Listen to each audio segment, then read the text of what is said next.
আমার ইউটিউব চ্যানেলে স্বাগত। আজ আমি শেখাবো অয়েল ফ্রি ফ্রাইড রাইস। আমাদের প্রত্যেকের বাড়িতেই রুগী আছেন এবং তারা প্রত্যেকেই ভালো ভালো খাবার খেতে চান, তাদের জন্যই আজ এই ভিডিওটা। এবারে ভাবছেন হঠাৎ করে ডিম কোথার থেকে চলে আসলো? কিছুই না, জাস্ট হেলদি ফুড, নুন গোলমরিচ দিয়ে খাওয়া, সেই জন্যই ভিডিওতে জাস্ট অ্যাড করা, যেহেতু আজ হেলদি ফুড দেখানো হচ্ছে। এবারে নিয়ে নিচ্ছি প্রায় 200 গ্রাম মতো India Gate rice, mixed veggies, মটরশুঁটি, গাজর, ফুলকপি, আপনারা যদি আরও কিছু দিতে চান দিতে পারেন, সামান্য একটু লবণ,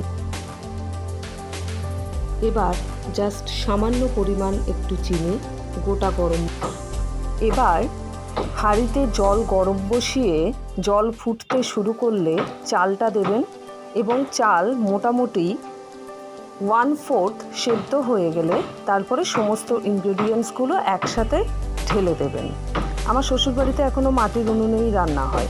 এবার সমস্ত ইনগ্রেডিয়েন্টসগুলো একসাথে সেদ্ধ করে ফ্যান গেলে নিলেই ready pure oil free veg fried rice.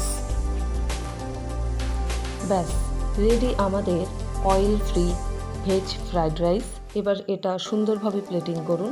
আমি শুধুমাত্র ফ্রাইড রাইস খাইনি, তার সাথে মাছ, পেঁপের তরকারি, ডিম ভাজা, মানে মাছের ডিম ভাজা এবং ডাল খেয়েছি। তো সেক্ষেত্রে আপনারা যা যা মনে করবেন খেতে পারেন। ভিডিওটা ভালো লাগলে please like and subscribe. Thank you.